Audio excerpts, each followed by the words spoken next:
ಇದನ್ನೊಂದ್ಸಾರಿ ಯೋಚನೆ ಮಾಡಿ. ಜಗತ್ತಿನ 50 ಟಾಪ್ ಸ್ಟ್ರೀಮರ್ಗಳು ಒಂದೇ ಕ್ಯೂಬ್ ಒಳಗೆ. ಎಲ್ಲರ ಕಣ್ಣು $1 ಮಿಲಿಯನ್ ಬಹುಮಾನದ ಮೇಲೆ.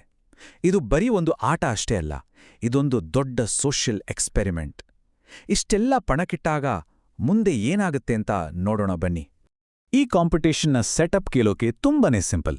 50 ಸ್ಪರ್ಧಿಗಳು, 1 ಕ್ಯೂಬ್. ಕೊನೆವರೆಗೂ ಯಾರು ಉಳ್ತಾರೋ ಅವರೇ ವಿನರ್. ಇಲ್ಲಿ ಸೆಕೆಂಡ್ ಪ್ಲೇಸ್ ಅಂತ ಇಲ್ಲ, ಗೆಲ್ಲೋದು ಒಬ್ರೇ. ಇನ್ನು ಬಹುಮಾನ ಬರೋಬ್ಬರಿ $1 ಮಿಲಿಯನ್. ಇದು ಕೇವಲ ಹಣ ಅಲ್ಲ, ಇದೊಂದು ಲೈಫ್ ಚೇಂಜಿಂಗ್ ಮೊತ್ತ. ಈ ದುಡ್ಗೋಸ್ಕರ ಅಲ್ಲಿರೋ ಸ್ಟ್ರೀಮರ್ಗಳು ಗೆಲ್ಲೋಕೆ ಯಾವ ಹಂತಕ್ಕೆ ಬೇಕಾದ್ರೂ ಹೋಗೋಕೆ ರೆಡಿ ಇದ್ರು.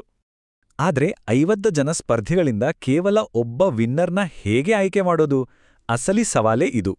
ಈ ಇಡೀ ವಿಶ್ಲೇಷಣೆಯಲ್ಲಿ ನಾವು ಇದೇ ಪ್ರಶ್ನೆಗೆ ಉತ್ತರ ಹುಡ್ಕೋಣ. ಸರಿ, ಇದರೊಂದಿಗೆ ಆಟ ಶುರುವಾಯಿತು. ಮೊದಲ ಚಾಲೆಂಜ್ ಆಟದ ನಿಜವಾದ ಮುಖವನ್ನೇ ತೋರಿಸ್ತು. ಅಷ್ಟೇ ಅಲ್ಲ, ಎಲಿಮಿನೇಷನ್ ಪ್ರಕ್ರಿಯೆ ಕೂಡ ಇಲ್ಲೇ ಶುರುವಾಗಿದ್ದು. ನೋಡಿ, ಈ ಮೊದಲ ಚಾಲೆಂಜ್ ಸ್ಕಿಲ್ ಟೆಸ್ಟ್ ಆಗಿರ್ಲಿಲ್ಲ, ಅದಕ್ಕಿಂತ ತುಂಬಾನೇ ಕ್ರೂರವಾಗಿತ್ತು. ಇದೊಂದು ಪಾಪ್ಯುಲಾರಿಟಿ ಕಾಂಟೆಸ್ಟ್. ಆ ಗುಂಪಿನಲ್ಲಿ ಯಾರಿಗೆ ಎಷ್ಟು ಬೆಲೆ ಇದೆ ಅನ್ನೋದನ್ನ ಬಯಲು ಮಾಡೋಕೆ ಇದನ್ನ ಡಿಸೈನ್ ಮಾಡಲಾಗಿತ್ತು.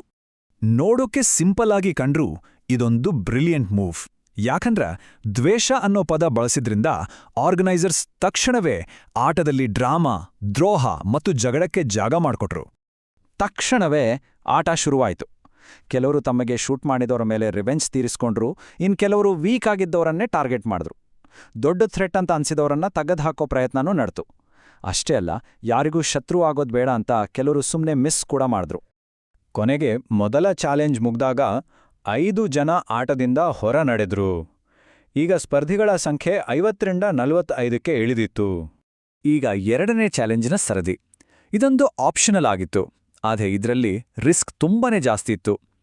ಆಡಿದ್ರೆ ಗೆಲ್ಲಬೇಕು, ಇಲ್ಲ ಆಟದಿಂದಲೇ ಔಟ್ ಆಗಬೇಕು ಅನ್ನೋ ಥರದ ಸವಾಲು. ಇದರ ರೂಲ್ಸ್ ತುಂಬಾನೇ ಕ್ಲಿಯರ್ ಆಗಿತ್ತು. ಆಡೋಕೆ ಮುಂದೆ ಬರೋರು ತಮ್ಮ ಇಡೀ ಕಾಂಪಿಟೇಷನ್ನೇ ಪಣಕ್ಕಿಡ್ಬೇಕಿತ್ತು. ಗೆದ್ರೆ ತಮ್ಮ ಫ್ಯಾನ್ಸ್ಗೆ ಒಂದು ಲಂಬೋರ್ಗಿನಿ ಗಿಫ್ಟ್ ಕೊಡ್ಬೋದು, ಸೋತ್ರೆ ನೇರಲಾಗಿ ಮನೆದಾರಿ ಹಿಡಿಬೇಕು. ಇದು ರಿಸ್ಕ್ ತಗೊಳ್ಳೋ ಮನಸ್ಥಿತಿಗೆ ಒಂದು ದೊಡ್ಡ ಪರೀಕ್ಷೆ ಆಗಿತ್ತು. 45 ಜನರಲ್ಲಿ ಬರೀ 4 ಜನ ಮುಂದೆ ಬಂದ್ರು. ಇದು ಅವರ ಧೈರ್ಯನೋ ಅಥವಾ ಅಸಹಾಯಕತೆಯೋ ಅವ್ರಿಗೆ ಗೊತ್ತು. ಇಲ್ಲೊಂದು ಅದ್ಭುತವಾದ ಸ್ಟ್ರಾಟಜಿ ನೋಡಕ್ ಸಿಕ್ತು.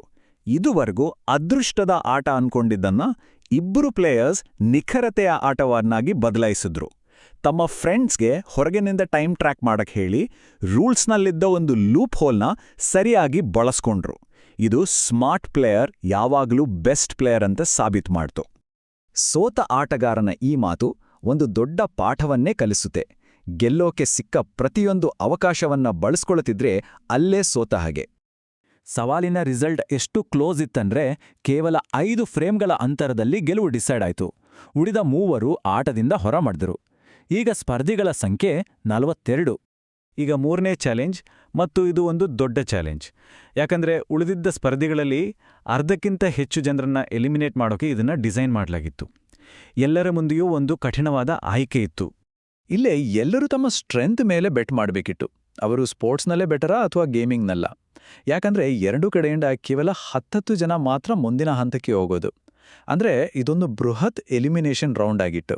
ಸ್ಪೋರ್ಟ್ಸ್ ಚಾಲೆಂಜ್ ಅಂತೂ ಪೂರ್ತಿ ಅವಾಂತರನೇ ಆಗಿತ್ತು. ಲುಡ್ವಿಗ್ ಅವರ ಎಲಿಮಿನೇಷನ್ ಅಂತೂ ಒಂದು ಹೈಲೈಟ್. ಒಂದು ಸಣ್ಣ ತಪ್ಪು ಎಷ್ಟು ದುಬಾರಿಯಾಗ್ಬೋದು ಅನ್ನೋದಕ್ಕೆ ಇದಕ್ಕಿಂತ ಒಳ್ಳೆ ಉದಾಹರಣೆ ಬೇಕಿಲ್ಲ. ಆಟ ಯಾವುದೇ ಕ್ಷಣದಲ್ಲಿ ಹೇಗೆ ಬೇಕಾದರೂ ತಿರುವು ಪಡ್ಕೋಬೋದು ಅಂತ ಇದು ತೋರಿಸ್ಕೊಡ್ತು. ಅದೇ ಸಮಯಕ್ಕೆ ಗೇಮಿಂಗ್ ಚಾಲೆಂಜ್ನಲ್ಲೂ ಒಂದು ದೊಡ್ಡ ಶಾಕ್ ಕಾದಿತ್ತು. ಲೆಜೆಂಡ್ರಿ ಪ್ಲೇಯರ್ ಅಂತಾನೆ ಫೇಮಸ್ ಆಗಿದ್ದ ಟಿ-ಫ್ಯೂ ಎಲಿಮಿನೇಟ್ ಆದಾಗ ಈ ಆಟದಲ್ಲಿ ಯಾರೂ ಸೇಫ್ ಅಲ್ಲ ಅಂತ ಎಲ್ಲರಿಗೂ ಗೊತ್ತಾಯಿತು. ಫೋರ್ಟ್ನೈಟ್ ಆಟದ ಅನಿರೀಕ್ಷಿತ ಸ್ವಭಾವ ಎಂಥ ಎಕ್ಸ್ಪರ್ಟ್ ಪ್ಲೇಯರ್ನನ್ನೂ ಸೋಲಿಸಬಲ್ಲದು. ಈ ಸವಾಲಿನ ಪರಿಣಾಮ ಭಯಂಕರವಾಗಿತ್ತು. ಒಂದೇ ರೌಂಡ್ನಲ್ಲಿ ಬರೋಬ್ಬರಿ 22 ಜನ ಆಟದಿಂದ ಹೊರಬಿದ್ರು. ಈಗ ದೊಡ್ಡ ಗುಂಪು ಕರಗಿ ಕೇವಲ 20 ಫೈನಲಿಸ್ಟ್ಗಳು ಮಾತ್ರ ಉಳಿದುಕೊಂಡ್ರು. ಸರಿ, ಈಗ ನಾವು ಮುಂದಿನ ಹಂತದಲ್ಲಿದ್ದೇವೆ ಮತ್ತು ಇಲ್ಲಿಂದ ಆಟದ ಸ್ವರೂಪವೇ ಬದಲಾಯಿತು. ಇಲ್ಲಿಯವರೆಗೆ ವೈಯಕ್ತಿಕ ಕೌಶಲ್ಯ ಮುಖ್ಯವಾಗಿತ್ತು, ಆದರೆ ಈಗ ಟೀಮ್ ವರ್ಕ್ ಮುಖ್ಯವಾಗುತ್ತೆ. ಉಳಿದ 20 ಸ್ಪರ್ಧಿಗಳು ಒಟ್ಟಾಗಿ ಕೆಲಸ ಮಾಡೋದನ್ನ ಕಲಿಬೇಕಿತ್ತು. ಈ ಹೊಸ ಚಾಲೆಂಜ್ನಲ್ಲಿ ಮೆಮರಿ, ಕಮ್ಯುನಿಕೇಷನ್ ಮತ್ತು ಟೀಮ್ ವರ್ಕ್ನ ಪರೀಕ್ಷೆ ನಡೀತು. ಅದು ವಿಪರೀತ ಒತ್ತಡದಲ್ಲಿ. ರೂಲ್ಸ್ ಸಿಂಪಲಿಟಿ ಕಂಡ್ರೂ ಆಡೋದು ತುಂಬಾನೇ ಕಷ್ಟವಾಗಿತ್ತು. $1 ಮಿಲಿಯನ್ ಪಣಕ್ಕಿದ್ದಾಗ ಟೀಮ್ನೊಳಗಿನ ಸಂಬಂಧಗಳು ಎಷ್ಟು ಬೇಗ ಹಾಳಾಗ್ಬೋದು ಅನ್ನೋದಕ್ಕೆ ಈ ಒಂದು ಮಾತು ಸಾಕು. ಪ್ರೆಷರ್ ಜಾಸ್ತಿ ಆದಾಗ ಒಬ್ಬರ ಮೇಲೊಬ್ರು ಬ್ಲೇಮ್ ಮಾಡೋದು ಶುರುವಾಗ್ಬಿಡುತ್ತೆ. ಮೆಮೊರಿ ಗೇಮ್ನ ಕೊನೆ ಅಂತೂ ತುಂಬಾ ಟೆನ್ಸ್ ಆಗಿತ್ತು. ಒಂದು ಟೀಮ್ ಕಡಿಮೆ ಸ್ಕೋರ್ ಮಾಡಿ ನೇರವಾಗಿ ಔಟ್ ಆಯಿತು. ಆದರೆ ಉಳಿದ 4 ತಂಡಗಳ ನಡುವೆ ಟೈ ಆಗಿದ್ರಿಂದ ಒಂದು ಟೈ ಬ್ರೇಕರ್ ನಡೆತು. ಕೊನೆಗೆ ಇನ್ನೊಂದು ತಂಡ ಎಲಿಮಿನೇಟ್ ಆಗಿ ಮನೆಗೋಯಿತು.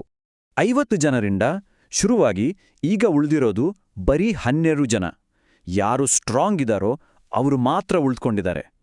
ಇದುವರೆಗೂ ಲಕ್ ಮತ್ತು ಪಾಪ್ಯುಲಾರಿಟಿಯಿಂದ ನಡೆದ ಆಟ ಈಗ ಪಕ್ಕಾ ಸ್ಟ್ರಾಟಜಿ ಮತ್ತು ಸ್ಕಿಲ್ನ ಆಟವಾಗಿ ಬದಲಾಗಿದೆ. ಪ್ರಶ್ನೆ ಇರೋದು ಒಂದೇ, ಇನ್ನು ಮುಂದೆ ಏನಾಗಬಹುದು?